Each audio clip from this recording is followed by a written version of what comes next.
নমস্কার, সুপ্রভাত। আপনাদের সবাইকে স্বাগত জানিয়ে শুরু করছি এডুকেশন অনলাইনের আজকের এখনকার অনুষ্ঠান। আমাদের এই অনুষ্ঠান দেখতে দেখতে একটি বছর পার করে ফেললো, প্রায় 2 বছরের দোরগোড়ায় আমরা দাঁড়িয়ে রয়েছি। তার কারণ একটি নাম, সেটি হচ্ছে করোনা, আর তাকেই কেন্দ্র করে লকডাউন। স্কুল কলেজ সম্পূর্ণ বন্ধ, পড়াশুনোটা প্রায় শিখেই ওঠার জায়গায়।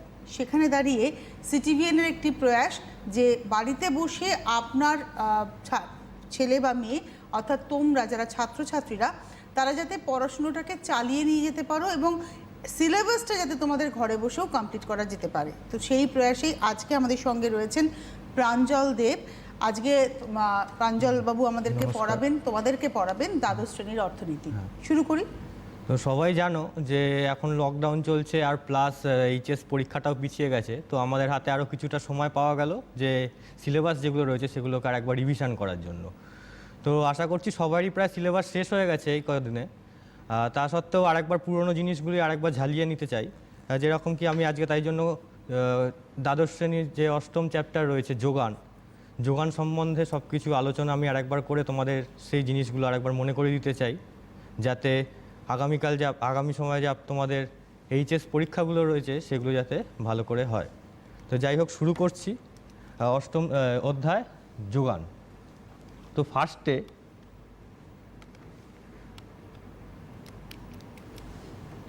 যোগান কী জিনিস সেটা সম্বন্ধে আগে বলবো। যোগান মানে হচ্ছে কোনো একটা দ্রব্য তার নির্দিষ্ট দামে কোনো বিক্রেতা বা ফার্ম যে পরিমাণ দ্রব্য উৎপাদন করে মার্কেটে বিক্রি করতে চায়, সেটাই হচ্ছে সেই দ্রব্যটার যোগান। অর্থাৎ আমরা এখান থেকে বুঝতে পারলাম কি যোগানটা হয় কি না বিক্রেতার দিক থেকে বা ফার্মের বা উৎপাদক সংস্থার দিক থেকে। ধরো কোনো একটা দ্রব্যের দাম, ধরো চালের দাম ₹40 টাকা, ঠিক আছে? তো এই 40 টাকা দামে ধরলাম আমি বাজারে বিক্রেতারা 100 টন বিক্রি করতে চাইছে, তাহলে চালের যোগান হলো কত না 100 টন। অর্থাৎ একটা নির্দিষ্ট দামে বিভিন্ন বিক্রেতা বা উৎপাদন সংস্থা যে পরিমাণ দ্রব্য বিক্রি করতে চায় সেটাই হচ্ছে গিয়ে সেই দ্রব্যের যোগান। এই 100 টন তো আমরা যোগানটা পেয়ে গেলাম, কিন্তু বিক্রেতারা কখন এই যোগানটাকে বাড়াবে বা কমাবে, একটা বিভিন্ন বিষয়গুলো রয়েছে। কিছু কিছু বিষয়ের ওপর ভিত্তি করে বিক্রেতারা দ্রব্যের যোগানটাকে কখনো বৃদ্ধি করে কিংবা কখনো হ্রাস করে। তাহলে যেসব বিষয়গুলোর ওপর ভিত্তি করে কোনো দ্রব্যের যোগান হ্রাস বৃদ্ধি ঘটে বা পরিবর্তন ঘটে, সেই বিষয়গুলিকেই বলা হয় কি যোগান নির্ধারণকারী বিষয়। এই চ্যাপ্টার থেকে বেসিক্যালি শর্ট কোশ্চেনই আসে, তো সুতরাং শর্ট কোশ্চেনের টাইপই আমি এখানে আলোচনা করব, বড় কোশ্চেন করার সেরকম প্রয়োজন নেই। তো যেটা বলছিলাম যে যোগান নির্ধারণকারী বিষয়, তো যোগান নির্ধারণকারী বিষয়গুলো আমি একটা একটা করে আলোচনা করছি।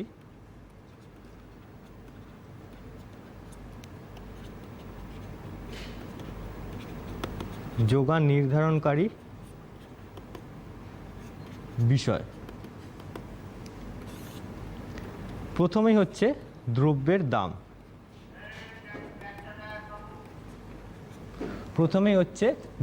দাম। অর্থাৎ এক্ষেত্রে এটাকে ডিনোট করা হয় PX দিয়ে। দ্রব্যের দাম যে আছে, দ্রব্যের দামটা কি না, যদি কোনো দ্রব্যের দাম বৃদ্ধি পায় তবে সেক্ষেত্রে কি হবে না বিক্রেতারা অতিরিক্ত মুনাফার আশায় দ্রব্যটার যোগান বাড়িয়ে দেবে। ঠিক একইভাবে দ্রব্যের দাম যদি হ্রাস পায় তাহলে বিক্রেতারা তখন মুনাফাটা কম করতে পারবে, ফলে তারা সেই সময় দ্রব্যটা কম পরিমাণ উৎপাদন করবে। অর্থাৎ বোঝা গেল যে দ্রব্যের দামের সঙ্গে দ্রব্যের যোগানের সম্পর্কটা সরল সম্পর্ক। অর্থাৎ দাম বাড়লে যোগানও বাড়বে, আবার দাম কমলে যোগানটাও কমে যাবে। এবারে 2 নম্বর জিনিসে আসি। 2 নম্বর হচ্ছে তোমার সময় বা টাইমের ওপরে ভিত্তি করেও বিভিন্ন দ্রব্যের যোগান কিন্তু নির্ভর করে। যেরকম গ্রীষ্মকালে পাখা, ফ্রিজ, এসি এসবের যোগান কিন্তু বাড়িয়ে দেয়, কারণ বিক্রেতারা জানে এই সময় এগুলোর চাহিদা বাড়বে এবং লোকেরা বেশি বেশি করে কিনবে। ঠিক একই সময় শীতকালে লেপ, কম্বল, রুম হিটার এসবের যোগান কিন্তু আবার বেড়ে যাবে।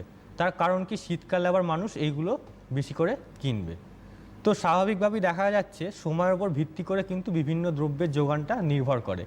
এছাড়া বিভিন্ন তোমার সিজনাল ফল, যেরকম কি গ্রীষ্মকালে আম কাঁঠাল এসবের যোগানও বেড়ে যায়, আবার শীতকালে আপেল কমলালেবু এসবের যোগান কিন্তু বাড়ে। তো বিভিন্ন দ্রব্যের যোগান কিন্তু প্রকৃতির ওপরেও নির্ভরশীল হতে পারে, তাই সময়টাকে এখানে যোগান নির্ধারণকারী বিষয় হিসাবে ধরা হয়। এরপরে রয়েছে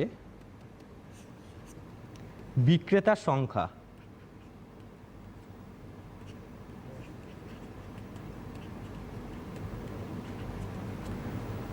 নাম্বার অফ ফার্ম বা নাম্বার অফ সেলার।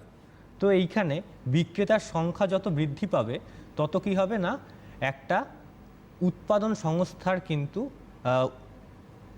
উৎপাদনও বৃদ্ধি পাবে, অর্থাৎ যোগানটাও কিন্তু বৃদ্ধি পাবে। যদি একটা জায়গায় দুটো ফার্ম আসে, স্বাভাবিকভাবে সেই দ্রব্যটার যোগান কিন্তু বেড়ে যাবে। ধরো একজন কৃষক চাল উৎপাদন করছিল, এখন 3জন কৃষক যদি চাল উৎপাদন করে, তাহলে কিন্তু চালের উৎপাদন স্বাভাবিকভাবেই বাড়বে এবং চালের যোগানও কিন্তু বেড়ে যাবে। তো বিক্রেতার সংখ্যাটা যোগান নির্ধারণকারী একটি বিষয়। এরপরে হচ্ছে সরকারি নীতি।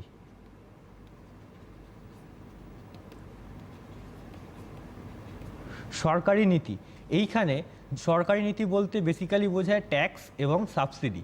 ট্যাক্স এখানে কি জিনিস, বিভিন্ন উৎপাদনের জন্য যে কর আদায় করছে সরকার, সেগুলো হচ্ছে ট্যাক্স।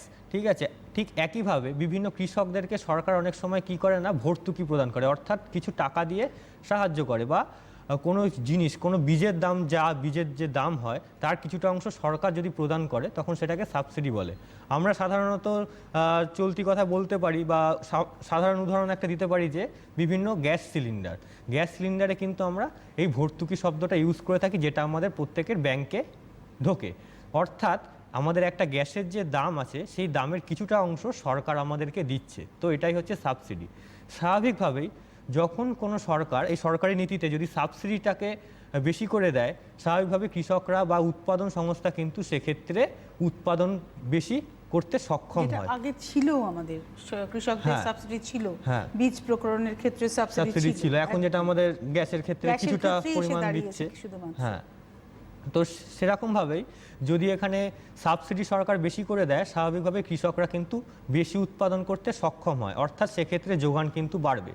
আবার যদি এক্ষেত্রে করের পরিমাণ বাড়িয়ে দেয়, অর্থাৎ কৃষক যদি নিজের পকেট থেকে বেশি টাকা উৎপাদনের জন্য সরকারকে প্রদান করে, স্বাভাবিকভাবে কৃষকদের তখন নিজের পকেট থেকে খরচাটা বেশি হবে এবং মুনাফা যেহেতু কম হবে, তাই জন্য তারা কিন্তু তখন উৎপাদনটা হ্রাস করতে চাইবে।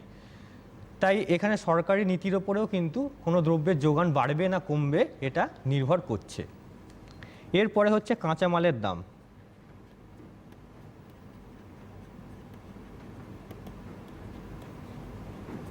কাঁচামালের দাম অর্থাৎ এক্ষেত্রে যদি কাঁচামালের দাম বৃদ্ধি পায়, অর্থাৎ র ম্যাটেরিয়ালস, কাঁচামালের দাম যদি এক্ষেত্রে বৃদ্ধি পায়, তবে কি হবে, ধরো কোনো উৎপাদন সংস্থা 100 টাকা ইনভেস্ট করেছে, সেক্ষেত্রে কাঁচামাল তাকে কিনতে হতো 40 টাকার, তাহলে স্বাভাবিকভাবেই বাকি 40 টাকা, বাকি যে 60 টাকা পড়ে থাকছে 100 টাকার মধ্যে, 60 টাকা দিয়ে তারা বিভিন্ন শ্রমিক নিয়ে এসে উৎপাদন করতে পারত।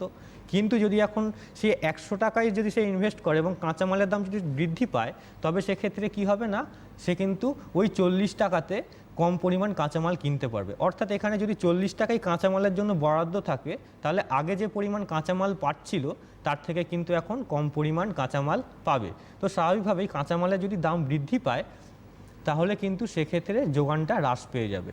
আবার একইভাবে যদি কাঁচামালের দাম হ্রাস পেয়ে যায়, তাহলে কিন্তু যোগান সেক্ষেত্রে বৃদ্ধি পাবে।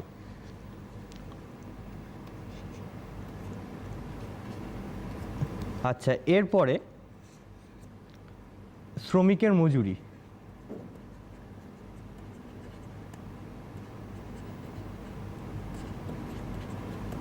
শ্রমিকের মজুরি অর্থাৎ ওয়েজেস, এক্ষেত্রে যদি শ্রমিকরা মজুরিটাকে বাড়িয়ে দেয়, অর্থাৎ যদি শ্রমিক, সেই আমি যে বললাম 100 টাকা যদি ইনভেস্ট করে এবং 60 টাকা যদি শ্রমিকদের জন্য বরাদ্দ থাকে, এখানে যদি দুটো শ্রমিক কাজ করে 30 টাকা করে, এবারে যদি শ্রমিকরা একজনই বলে আমি 60 টাকা নেব, তাহলে কিন্তু শ্রমিক সংখ্যা কমে যাবে সেক্ষেত্রে। তাহলে কী হয়ে যাবে, একজন শ্রমিকের দ্বারা কিন্তু কিছুটা উৎপাদন সেক্ষেত্রে কমবে। অর্থাৎ এক্ষেত্রে যদি শ্রমিকের মজুরি বৃদ্ধি পায়, তাহলে কিন্তু যোগানের পরিমাণ কিন্তু হ্রাস পেয়ে যাবে। আবার ঠিক একইভাবে শ্রমিকের মজুরি যদি কমে যায়, তাহলে সেই শ্রমিকের টাকা যে আমরা বরাদ্দ করেছিলাম তার সেখানে আমি আরও বেশি শ্রমিক নিয়োগ করতে পারবো এবং আমার উৎপাদনের পরিমাণ কিন্তু সেক্ষেত্রে বৃদ্ধি পেয়ে যাবে। আর একটা আছে, সেটা হচ্ছে প্রযুক্তি।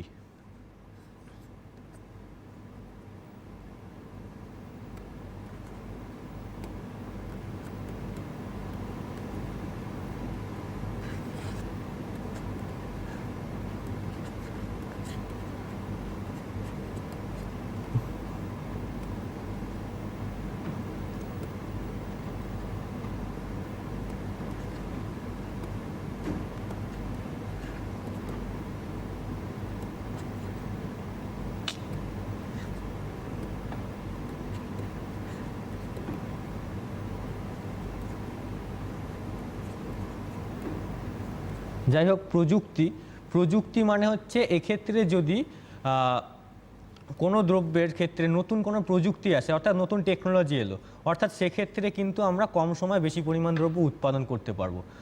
যদি এখানে নতুন কোনো মেশিন আসে, তাহলে কিন্তু কী হবে না, আমরা 2 ঘন্টায় যদি 100 ইউনিট দ্রব্য উৎপাদন করতে পারি, সেক্ষেত্রে কিন্তু আমরা সেই 2 ঘন্টাতে আমি আরও বেশি পরিমাণ দ্রব্য কি 150 ইউনিট কি 160 ইউনিট দ্রব্য উৎপাদন করতে পারবো। তো স্বাভাবিকভাবে এখানে প্রযুক্তির ওপরেও কিন্তু একটা দ্রব্যের যোগান নির্ভর করে, অর্থাৎ নতুন প্রযুক্তি এলে যোগান বাড়বে। আবার প্রযুক্তির যদি এখানে অপচয় ঘটে বা ডেপ্রিসিয়েশন ঘটে বা প্রযুক্তি যদি নষ্ট হয়ে যায়, তো সেক্ষেত্রে কিন্তু যোগানটা হ্রাস পাবে। তো এইখানে যোগান নির্ধারণকারী বিষয়গুলো আমরা বুঝলাম যে কিভাবে একটা দ্রব্যের যোগান বাড়ে বা কমে, কখন বিক্রেতারা যোগান বৃদ্ধি করবে কিংবা কখন বিক্রেতারা যোগান হ্রাস করবে। এখান থেকে বেসিক্যালি যে কোশ্চেন আসে যে যোগান নির্ধারণকারী বিষয় কাকে বলে এবং যোগান নির্ধারণকারী 2টি বিষয় কি, 3টি বিষয় কি, 4টি বিষয়ের নাম উল্লেখ করো। ডিটেলসে এখানে বলতে হয় না, কারণ এখান থেকে এই চ্যাপ্টার থেকে যেহেতু শর্ট কোশ্চেনই শুধু আসে, তো সেক্ষেত্রে যোগান নির্ধারণকারী বিষয়গুলোর নামগুলো একটু ভালো করে সবাইকে মনে রাখতে হবে। এরপরে যেটা রয়েছে ইকোনমিক্স, মানেই তো এর সঙ্গে ম্যাথামেটিক্সের অনেকটাই যোগ রয়েছে। তো সেক্ষেত্রে এই যোগান নির্ধারণকারী বিষয়গুলোকেই গাণিতিকভাবে অনেক সময় সমীকরণের মাধ্যমে প্রকাশ করা হয়। তো সেটাই তখন আমরা সেটাকে যোগান অপেক্ষক বলবো। সেটা আমি একবার বলে দিচ্ছি, দেখো যোগান অপেক্ষক।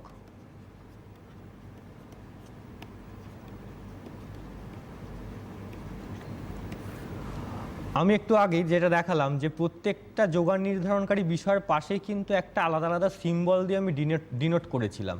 তো সেই সিম্বলগুলোকে এখন কি করব, আমি গাণিতিক সমীকরণের মাধ্যমে প্রকাশ করব। তো সাপ্লাই অফ এক্স, অর্থাৎ এক্স দ্রব্যের যোগান, আমি কি বলেছিলাম, কোনো দ্রব্যের যোগান কিছু কিছু বিষয়ের উপরে নির্ভরশীল। তো স্বাভাবিকভাবে সেইগুলোকেই এখন আমি কি করছি, গাণিতিক সমীকরণের মাধ্যমে প্রকাশ করছি। যেরকম কি সাপ্লাই অফ এক্স, অর্থাৎ এক্স দ্রব্যের যোগান কি কি বিষয়ের উপর নির্ভর করবে, সেই দ্রব্যের দামের উপরে, অর্থাৎ দাম বাড়লে যোগান বাড়বে বলেছিলাম। এরপর হচ্ছে শ্রমিকের মজুরি ওয়েজ, মানে শ্রমিকের মজুরি বাড়লে যোগান কমে যাবে, আবার মজুরি কমলে যোগান বেড়ে যাবে বলেছিলাম। র মেটেরিয়ালসের ক্ষেত্রেও তাই, মানে কাঁচামালের দামের ক্ষেত্রে। এরপরে হচ্ছে সময়, টাইম বলেছিলাম। তারপরে বলেছিলাম হচ্ছে সরকারি নীতি, গভর্নমেন্ট পলিসি বলেছিলাম। আর টেকনোলজি বলেছিলাম। তো এই টেকনোলজি, এই সবগুলোকে আমরা যখন গাণিতিক সম্পর্কের মাধ্যমে প্রকাশ করছি, তখন সেটাকেই বলা হচ্ছে কি যোগান অপেক্ষক। অর্থাৎ যোগান নির্ধারণকারী বিষয়গুলির সঙ্গে কোনো দ্রব্যের যোগানের যে সম্পর্কটি, সেটি যদি আমরা গাণিতিক সমীকরণের মাধ্যমে প্রকাশ করি, তখনই সেটা হয়ে যাবে কি যোগান অপেক্ষক। এরপরে যেটা রয়েছে, এরপরে হচ্ছে তোমার যোগানের সূত্র।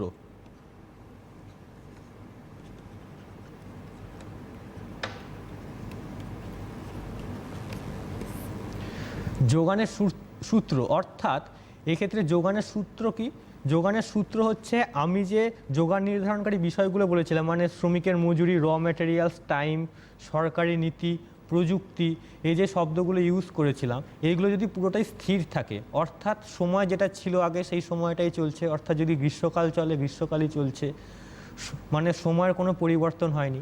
তারপরে সরকারি নীতির কোনো পরিবর্তন হয়নি, মানে ট্যাক্স আগে সরকার যা নিত এখনও তাই নিচ্ছে, সাবসিডি আগে যা দিত এখনও তাই দিচ্ছে। তারপরে টেকনোলজি, আগে যে আমি মেশিনটা ইউজ করতাম সেই মেশিনটা ইউজ করছি, টেকনোলজিরও কোনো পরিবর্তন হয়নি। এছাড়া শ্রমিকের মজুরি আগে যা ছিল তাই রয়েছে এবং কাঁচামালের দামও অপরিবর্তিত রয়েছে। অর্থাৎ দ্রব্যের দাম বাদে, এই দ্রব্যের দামটা বাদে অন্যান্য জিনিসগুলো যদি অপরিবর্তিত থাকে তাহলে বিক্রেতারা কি করবে না দ্রব্যের দাম বাড়লে যোগানও বাড়াবে, আবার দ্রব্যের দাম কমলে যোগানটা কমিয়ে দেবে। তাহলে যোগানের সঙ্গে দ্রব্যের দামের যে সরল সম্পর্কটা গড়ে উঠছে এটাকেই বলা হচ্ছে যোগানের সূত্র। এক্ষেত্রে আমি কি বললাম না, ধরে নিতে হবে অন্যান্য বিষয়গুলো আমার স্থির রয়েছে। এবারে এই যোগান সূত্রটাকে যখন আমি রেখচিত্রের মাধ্যমে প্রকাশ করব সেটাই হয়ে যাবে কি যোগান রেখা। তো সেটা আঁকি একবার দেখো। এখানে যদি যোগানের পরিমাণ কিউ দিয়ে ডিনোট করা হয় আর এখানে দ্রব্যের দাম পি দিয়ে ডিনোট করা হয় তবে যোগান রেখাটা হবে এরকম ঊর্ধ্বমুখী। এই যোগান রেখা ঊর্ধ্বমুখী কারণ কি দেখো, এইখানে দেখা যাচ্ছে দ্রব্যের দাম যদি 10 টাকা হয়, সাপোজ যোগান হচ্ছে 80 ইউনিট। ঠিক একইভাবে দ্রব্যের দাম যদি 20 টাকা হয় তবে সেক্ষেত্রে দেখা যাচ্ছে কি যোগানের পরিমাণ বেড়ে হয়ে গেল কি 120। অর্থাৎ এক্ষেত্রে দাম যদি বৃদ্ধি পায় সাপ্লাইও বৃদ্ধি পাচ্ছে, আবার দাম যদি হ্রাস পায় তাহলে সাপ্লাইটাও কী হয়ে যাচ্ছে, হ্রাস পাচ্ছে। তো স্বাভাবিকভাবেই এই যে সাপ্লাই কার্ভ এস ড্যাশ, এই সাপ্লাই কার্ভটা যে পেলাম, এই সাপ্লাই কার্ভের মাধ্যমে আমরা কি পাচ্ছি না, যদি তোমার দ্রব্যের দাম বাড়ে তাহলে যোগানও বাড়বে, আবার যদি উল্টো দিক থেকে দেখি 20 টাকা থেকে যদি 10 টাকায় আসি তাহলে দেখা যাচ্ছে কি 120 থেকে যোগান কমে 80 ইউনিট হয়ে গেছে। তাহলে এই যোগান থেকে আমি দাম আর দ্রব্যের যোগানের মধ্যে একটা সরল সম্পর্ক পেলাম। সেই কারণেই এই যোগান রেখাটাকে ঊর্ধ্বমুখী বলা হচ্ছে। ঠিক আছে, তো এক্ষেত্রে কোশ্চেন আসতে পারে যোগানের সূত্র বলতে কি বোঝো, এরকম 2 নম্বরে কিন্তু শর্ট কোশ্চেন এখানে আসে। এরপরে যে নেক্সট যে টপিক সেটাই আসছি। এই যে যোগানের যে রেখাটা, এই যোগান রেখা ঊর্ধ্বমুখী হওয়ার কিন্তু কয়েকটা কারণ রয়েছে, সেই কারণগুলো সম্পর্কে কিন্তু আমরা আলোচনা করব। তো এইখানে যোগানের যে যোগান রেখা যে ঊর্ধ্বমুখী হচ্ছে, অর্থাৎ এই যে যোগান রেখা ঊর্ধ্বমুখী হলো,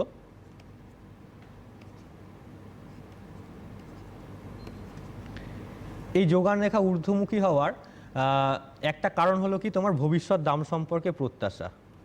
এখানে বেসিক্যালি যেহেতু 2 নম্বরের কোশ্চেন এসে তাই যে কোনো দুটো টপিক মনে রাখলেই হবে বা দুটো পয়েন্ট মনে রাখলেই হবে, শুধু এখানে উল্লেখ করতে বলে, তাহলে ভবিষ্যৎ দাম সম্পর্কে প্রত্যাশা হতে পারে।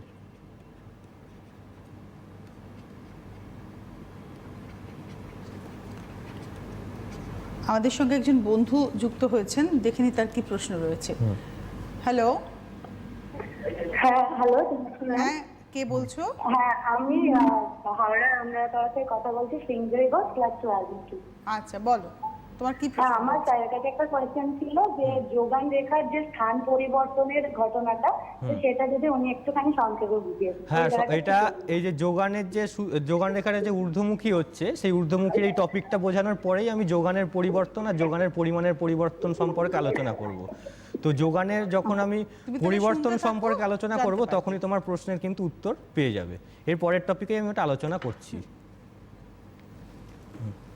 আমরা যেখানে ছিলাম, ভবিষ্যৎ দাম সম্পর্কে প্রত্যাশা। ভবিষ্যৎ দাম সম্পর্কে প্রত্যাশা, তো এই পয়েন্টের ক্ষেত্রে কি হবে না, কোনো জিনিসের দাম ধরো ভবিষ্যতে বৃদ্ধি পাওয়ার আশঙ্কা থাকে, তখন বিক্রেতারা কি করবে বিক্রেতারা তখন কি করবে না, দ্রব্যটা পরে যেহেতু দাম বাড়বে সেক্ষেত্রে বর্তমানে যোগানটাকে স্থির রেখে ভবিষ্যতে যখন দ্রব্যের দামটা বাড়ছে তখন তারা দ্রব্যের যোগানটাকে বাড়ানোর চেষ্টা করবে। তার কারণ কি, তখন কিন্তু বিক্রেতাদের মুনাফাটা বৃদ্ধি পাবে, একই দ্রব্য বিক্রয় করে বেশি দাম পাবে এবং মুনাফাটা বাড়াতে চাইবে। তো স্বাভাবিকভাবেই এখানে আমরা কি বুঝলাম না, দ্রব্যের দাম বাড়লে কিন্তু তাই জন্য যোগানটা বাড়ে। তো ভবিষ্যতের দাম কি হবে সেটার উপরে ভিত্তি করেও কিন্তু যোগান রেখা কেমন হবে সেটা যোগান রেখা যে ঊর্ধ্বমুখী হচ্ছে সেটা বলা যেতে পারে। আর একটা কারণ আমি বলতে পারি ক্রমহ্রাসমান প্রান্তিক উপযোগ বিধি।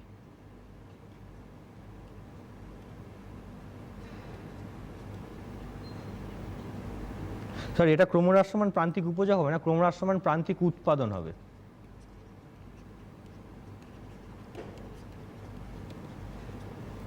এক্ষেত্রে কি হয়, ক্রমহ্রাসমান প্রান্তিক উৎপাদনের নিয়মে, অর্থাৎ একটা দ্রব্য যদি আমি উৎপাদন করি এবং এক্ষেত্রে যদি আমি ক্রমাগত শ্রমিক নিয়োগ করতে থাকি তাহলে সেক্ষেত্রে কিন্তু উৎপাদন একটা স্টেজ পরে গিয়ে তখন কিন্তু কমে যাবে।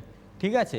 তো সেক্ষেত্রে কিন্তু আমার তখন উৎপাদন ব্যয়টা বৃদ্ধি পাবে, কারণ একটা স্টেজের পর আমি আর শ্রমিক বাড়াতে পারি না এই ক্রমহ্রাসমান প্রান্তিক উৎপাদনের নিয়ম অনুসারে। তো সেক্ষেত্রে আর উৎপাদন যেহেতু বৃদ্ধি পাবে না, তখন গড় ব্যয় কিন্তু বৃদ্ধি পেতে থাকবে।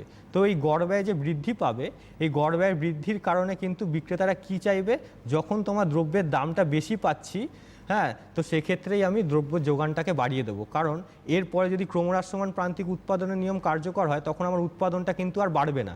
তো সেক্ষেত্রে এই নিয়ম কার্যকর হয় বলে বিক্রেতারা চায় কি, যে যখনই দ্রব্যের দামটা বেশি থাকবে, তখনই কিন্তু আমার যোগানটা যাতে বেশি করতে পারি এবং মুনাফাটা বেশি করতে পারি। এর পরের টপিকেই আসবো, যে এইমাত্র যে কলটা এসেছিল, ফোনটা যে এসেছিল, সেইটা সম্পর্কে এবারে আলোচনা করব আমি। হ্যাঁ, তো সেইটা এই ক্ষেত্রে যোগানের ক্ষেত্রে কিন্তু দুটো বিষয় থাকে, একটা হচ্ছে যোগানের পরিবর্তন আর একটা হচ্ছে যোগানের পরিমাণের পরিবর্তন। এই দুটোর মধ্যে কিন্তু অনেকটাই তফাৎ রয়েছে এবং বেশিরভাগ ছাত্রীরাই এই দুটোকে একটু গুলিয়ে ফেলে। তো এইটা সম্পর্কে যাতে না গোলায়, সেটা একটু আমি বিস্তারিতভাবে আলোচনা করছি। তো প্রথম হচ্ছে যোগানের পরিবর্তন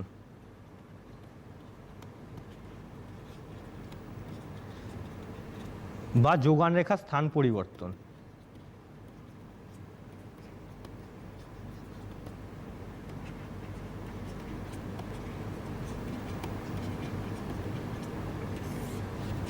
যোগান রেখা স্থান পরিবর্তন এক্ষেত্রে কিভাবে হবে দেখো, ধরো কোনো একটা দ্রব্যের দাম স্থির রয়েছে, কোনো একটা দ্রব্যের দাম এখানে স্থির রয়েছে, সেটা ধরলাম আমি 40 টাকা। এই 40 টাকাটা দ্রব্যের দামটা স্থির রয়েছে।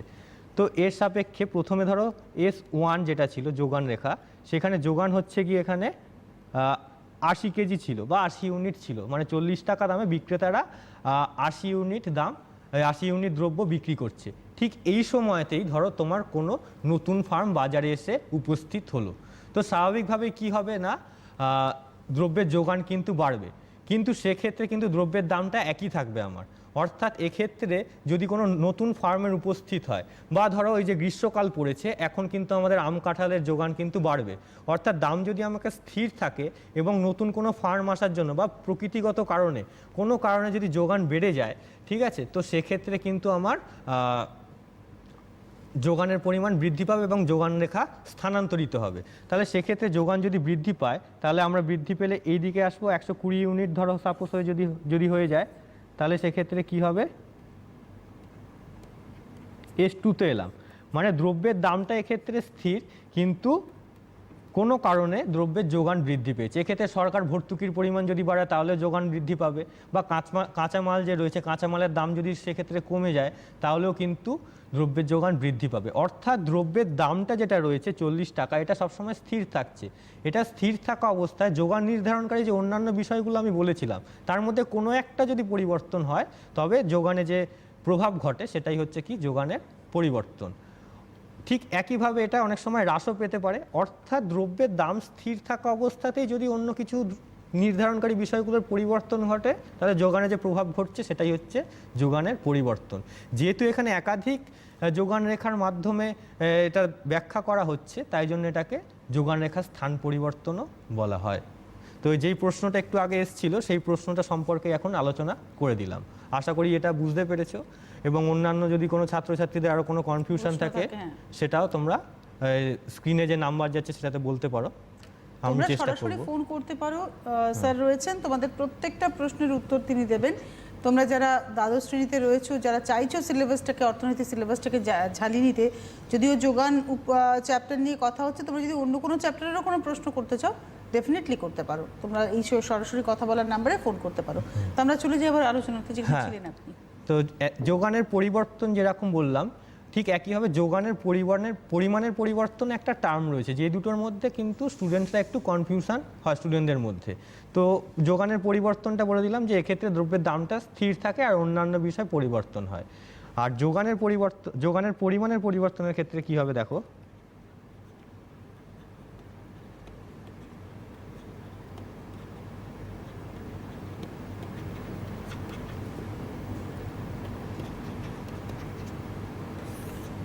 যোগানের পরিমাণের পরিবর্তনের ক্ষেত্রে কি হবে, এক্ষেত্রে কিন্তু একটাই যোগান রেখা অঙ্কন করা হয়।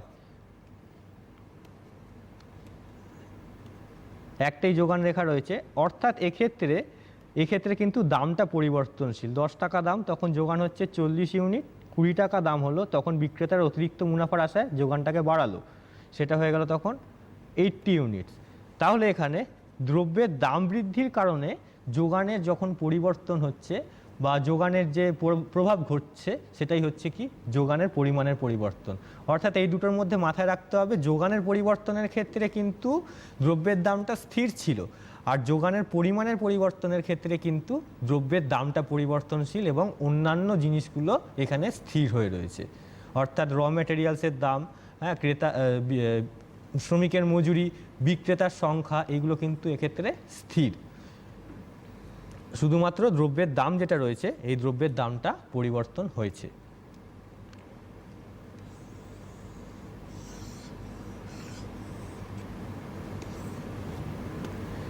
এরপর যেটা রয়েছে সেটা হচ্ছে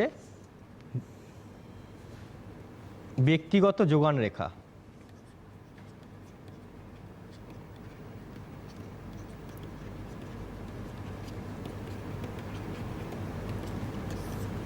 ব্যক্তিগত যোগান রেখাটা কি? ব্যক্তিগত যোগান রেখা, আর এর সাথে আমি তালিকাটাও আলোচনা করে দিচ্ছি। ব্যক্তিগত যোগান রেখা এবং তালিকা, অর্থাৎ একটা দ্রব্যের দাম তো অনেক সময় পরিবর্তন হতে থাকে। যেরকম কি বর্তমানে বিভিন্ন দ্রব্য, আলু পেঁয়াজের দাম কখনো 15 টাকা কেজি হচ্ছে আলুর দাম, কখনো আবার 20 টাকা কেজি হচ্ছে, আবার ঠিক একইভাবে 25 টাকা কেজিও হতে পারে। তো আমি এক্ষেত্রে বলেছিলাম কি দ্রব্যের দাম বাড়লে যোগানটা বৃদ্ধি পায়। এই যে একটা নির্দিষ্ট দ্রব্য, এই একটা নির্দিষ্ট দ্রব্যেরই তো দাম পরিবর্তন হচ্ছে, কখনো বাড়ছে বা কখনো কমছে। এই একটা নির্দিষ্ট দ্রব্যের দামের পরিবর্তনের উপর নির্ভর করে যখন যোগানটা পরিবর্তন হয়, বা কোনো একজন নির্দিষ্ট বিক্রেতা যে পরিমাণ বিক্রি করতে চায়, সেটা যে তালিকার মাধ্যমে প্রকাশ করা হয়, সেটাই হচ্ছে এখানে ব্যক্তিগত যোগান রেখা।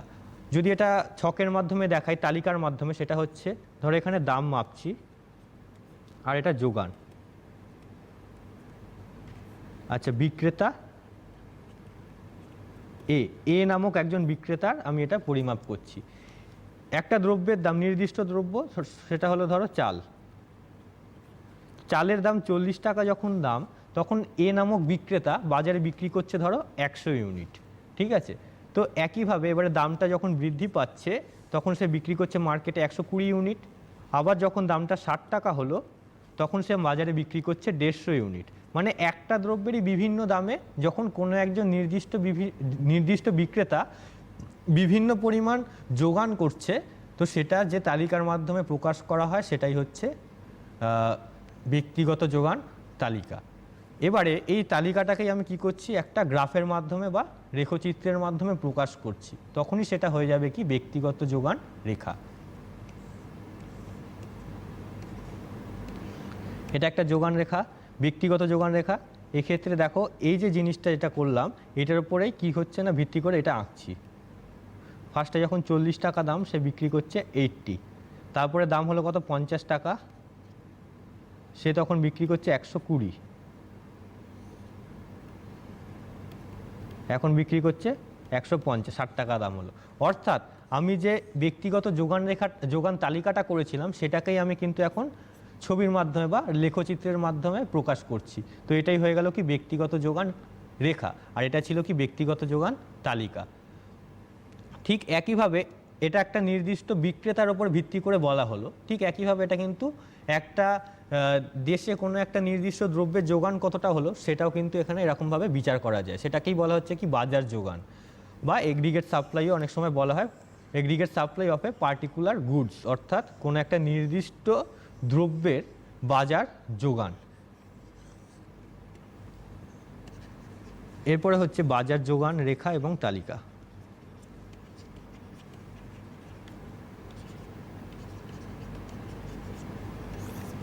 বাজার যোগান তালিকা এবং রেখা এটা কি জিনিস না, আগের বার আমি বলেছিলাম ব্যক্তিগত যোগানের ক্ষেত্রে সেখানে একজন মাত্র বিক্রেতা ছিল, ঠিক আছে, কিন্তু এক্ষেত্রে দেখা যাচ্ছে যে একাধিক বিক্রেতা। ধরো এক দ্রব্যতা নির্দিষ্টই রয়েছে চাল, এখানে কি হচ্ছে বিক্রেতা এ আসছে, মানে একই দ্রব্য তো বিভিন্ন বিক্রেতা বিক্রি করে, সেটাই দেখাচ্ছি। বিক্রেতা বি আসছে, আর বাজার যোগান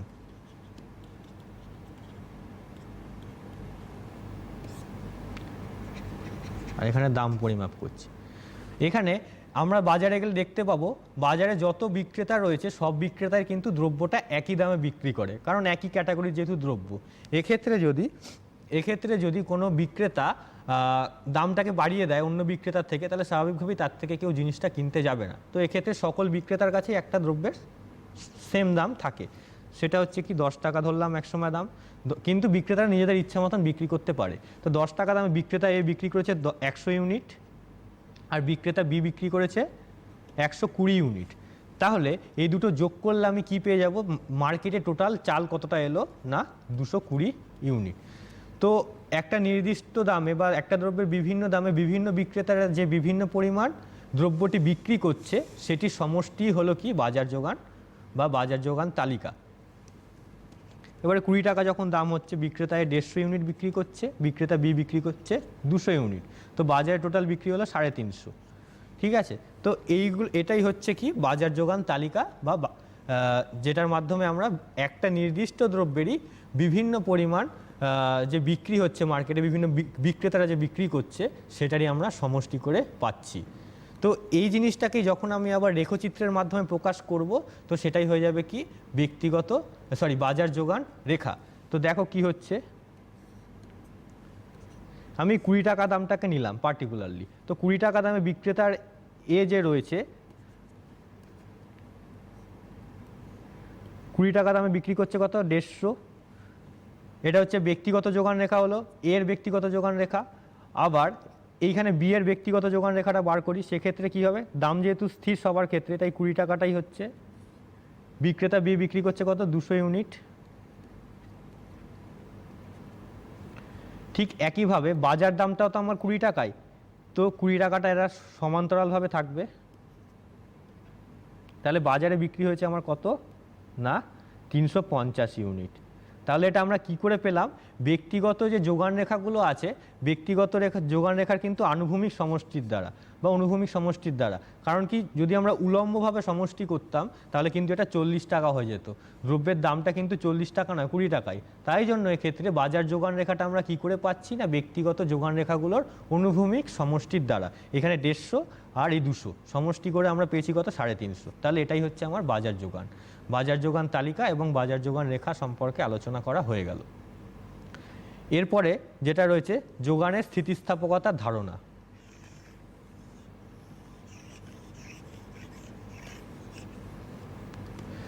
আমরা ফার্স্টেই বলেছিলাম, আমি ফার্স্টেই এখানে আলোচনা করেছিলাম যে একটা দ্রব্যের দাম যদি বৃদ্ধি পায় তাহলে যোগানটাও বৃদ্ধি পাবে। তো সেইটার উপরে নির্ভর করেই যোগানের স্থিতিস্থাপকতা যেটা রয়েছে সেইটা আলোচনা করা হয়। এখানে যোগানের স্থিতিস্থাপকতা বলতে বোঝায় যে দ্রব্যের দাম ধরো পরিবর্তন হচ্ছে, এই দ্রব্যের দামের পরিবর্তনের ফলে আমার দ্রব্যের যোগানও পরিবর্তন হচ্ছে, সেইটা শতকরা হিসাব, এবং দ্রব্যের দাম কতটা পরিবর্তন হলো সেটা শতকরা হিসাব। এই দুটোর অনুপাতটাই হলো কি দ্রব্যের যোগানের দামগত স্থিতিস্থাপকতা। অর্থাৎ দ্রব্যের দাম পরিবর্তনের ফলে যোগানের যে শতকরা পরিবর্তন হচ্ছে তার সঙ্গে দ্রব্যের দামের যে শতকরা পরিবর্তন তার অনুপাতটাই হলো কি এখানে যোগানের স্থিতিস্থাপকতা। এটা আমি সূত্রের মাধ্যমে দেখাচ্ছি। দেখো এখানে 2 নম্বরের অঙ্কও আসতে পারে।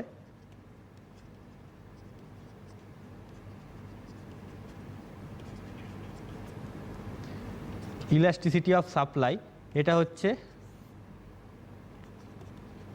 যোগানের শতকরা পরিবর্তন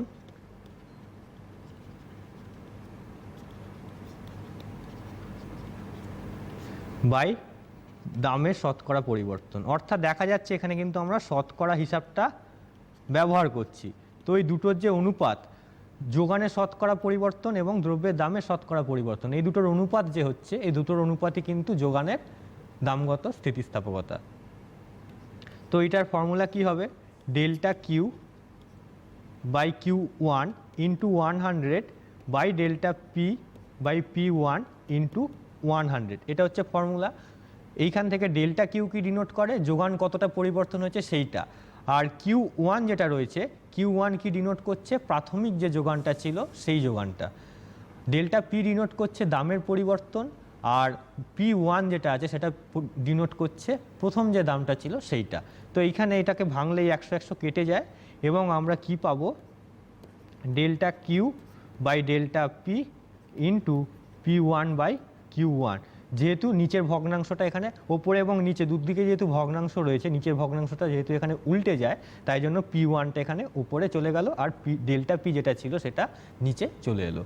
তো যে কোনো অঙ্কর ক্ষেত্রে আমার কিন্তু এই সূত্রটা কাজে লাগিয়ে অঙ্কগুলো করতে হবে। এখানে 2 নম্বরে কিন্তু ছোট অঙ্ক আসে। একটা অঙ্কের আমি এক্সাম্পলও দিয়ে দিচ্ছি।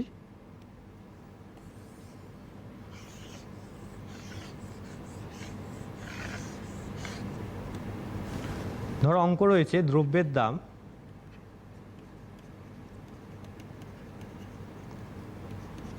$40 থেকে $50 হলে যোগান 120 কেজি থেকে বৃদ্ধি পেয়ে 200 কেজি হয়। যোগানের স্থিতিস্থাপকতা কত?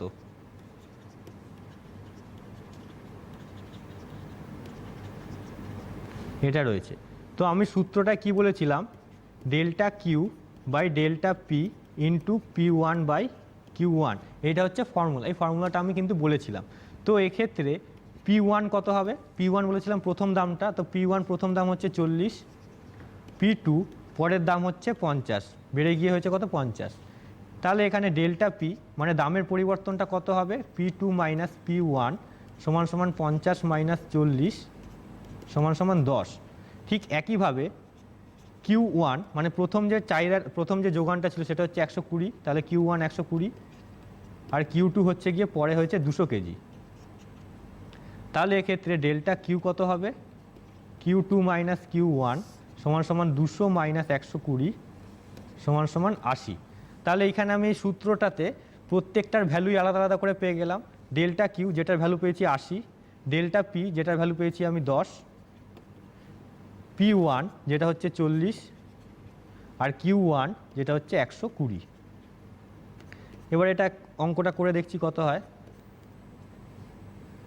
তাহলে এটা হলো কি 8/3। তাহলে এখানে যোগানের স্থিতিস্থাপকতার ভ্যালু বেরোলো কত? 8/3 বা 8/3। অনেকে এটা তোমরা পয়েন্টেও বার করতে পারো, কোনো অসুবিধা নেই, বা পূর্ণ সংখ্যাতেও রাখতে পারো বা এরকমভাবেও রাখতে পারো, তাতে কোনো সমস্যা নেই। তো এইরকম 2 নম্বরের কিন্তু এক্ষেত্রে শর্ট কোশ্চেন আসে। তো সেটার উপর ভিত্তি করে এই অঙ্কগুলো একটু করে রাখবে, বিশেষ করে এই সূত্রটা একটু মাথায় রাখবে, তাহলেই কিন্তু অঙ্কগুলো কষতে কোনো সমস্যা হবে না। আমাদের হাতে সময় খুব বেশি আর নেই। হ্যাঁ, আর 5 মিনিট মোটামুটি সময় আছে। শেষ 5 মিনিটে আমি যতটা তাড়াতাড়ি হয় পুরো চ্যাপ্টারটা কভার করে দেওয়ার চেষ্টা করছি। তো এক্ষেত্রে যোগানের স্থিতিস্থাপকতার কিন্তু 5টা ভাগ থাকে। আমরা এখানে যেরকম অ্যান্সার পেলাম কি একটু আগে 8/3 এরকমই একটা অ্যান্সার পেয়েছিলাম। তাহলে এইটাকে দেখা যাচ্ছে কি আমার এটার অ্যান্সার কিন্তু আমার হচ্ছে কি 1-এর থেকে বড়, অর্থাৎ এই ভগ্নাংশ যেটা রয়েছে সেটা হচ্ছে গ্রেটার দ্যান 1। তো এরকমভাবে কোনো উত্তর আসতে পারতো আমার 3/8, তখন সেটা আমার ইলাস্টিসিটিটা লেস দ্যান 1 হতো। ঠিক একইভাবে 8/8 হতো, সেটা ইলাস্টিসিটি 1 হতে পারতো। তো এইরকমভাবে 5টা পার্ট আছে। তো 5টা পার্ট হচ্ছে একটা কি স্থিতিস্থাপক যোগান হতে পারে,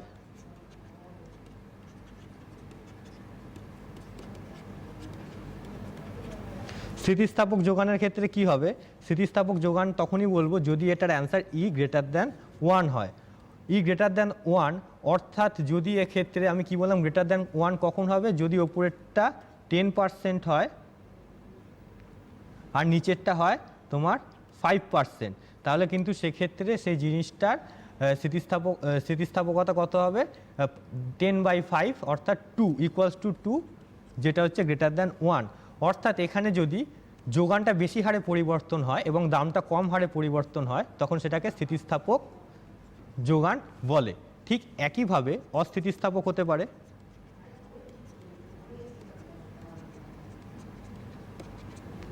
অস্থিতিস্থাপক কখন হবে? যদি এটা লেস দ্যান 1 হয়, অর্থাৎ এই জিনিসটা যেটা রয়েছে এটা যদি উল্টে যায়, অর্থাৎ যোগানের পরিবর্তন হলো 5% আর দাম পরিবর্তন হলো 10%, তাহলে সেটার অ্যান্সার হবে 1/2 অর্থাৎ লেস দ্যান 1।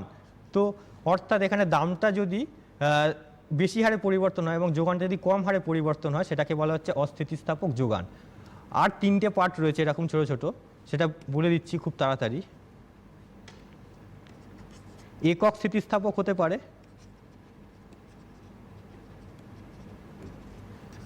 অর্থাৎ এক্ষেত্রে E=1 হয়, অর্থাৎ যদি যোগানটা 5% চেঞ্জ হয় আবার দ্রব্যের দামটাও 5% চেঞ্জ হয়, মানে দুটোরই পরিবর্তনের হারটা একই, অর্থাৎ সেম হারে হচ্ছে, তখন সেটাকে একক স্থিতিস্থাপক বলবো, অর্থাৎ 1-এর সমান।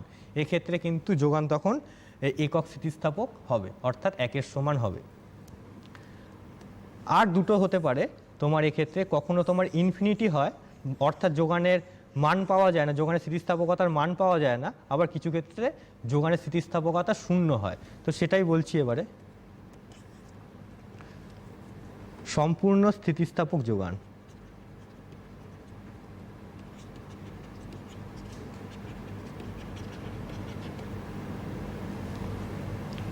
সম্পূর্ণ স্থিতিস্থাপকের কি হয়, এক্ষেত্রে E=ইনফিনিটি হয়, অর্থাৎ যোগানের পরিবর্তন হয়েছে কিন্তু দামের কোনো পরিবর্তন হয়নি, অর্থাৎ এক্ষেত্রে তখন আমি নিচে যদি হরে যদি 0 হয়ে যায় তখন সেটা কিন্তু আমার অ্যান্সার ইনফিনিটি হয়।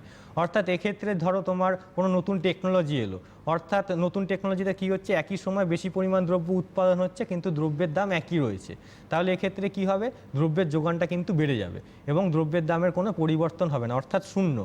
তাহলে এক্ষেত্রে কিন্তু সম্পূর্ণ স্থিতিস্থাপক যোগান হবে। এক্ষেত্রে আঁকাটা হয় এরকম, অনুভূমিক অক্ষের সমান্তরাল, অর্থাৎ দাম 40, যোগান দেখো 0, 1,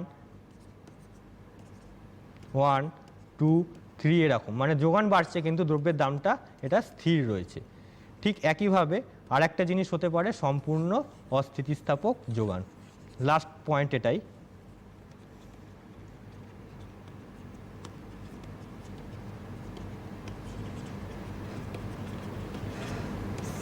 এক্ষেত্রে কি হবে, E= যদি 0 হয় তাহলে সেটাকে সম্পূর্ণ অস্থিতিস্থাপক বলবো, অর্থাৎ এক্ষেত্রে আমার কি হচ্ছে, উপরেরটা 0%, নিচে হচ্ছে দামের পরিমাণ হচ্ছে 5%, অর্থাৎ দাম চেঞ্জ হয়েছে কিন্তু যোগানের কোনো পরিবর্তন হয়নি, তাহলে এক্ষেত্রে কি হচ্ছে, সম্পূর্ণ অস্থিতিস্থাপক যোগান হলো।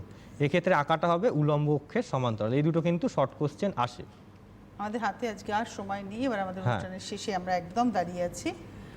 আমরা ধন্যবাদ জানাবো যিনি আমাদের আজকে এত সুন্দর করে তোমাদেরকে বুঝিয়ে দিলেন। তোমাদের যদি আরও কোনো প্রশ্ন থাকে আগামী দিনের জন্য তুলে রাখো। আমরা প্রাঞ্জল দেবের কাছ থেকে বিদায় নেব, আমরা চলে যাব পরবর্তী অনুষ্ঠানে। ভালো থেকো সকলে।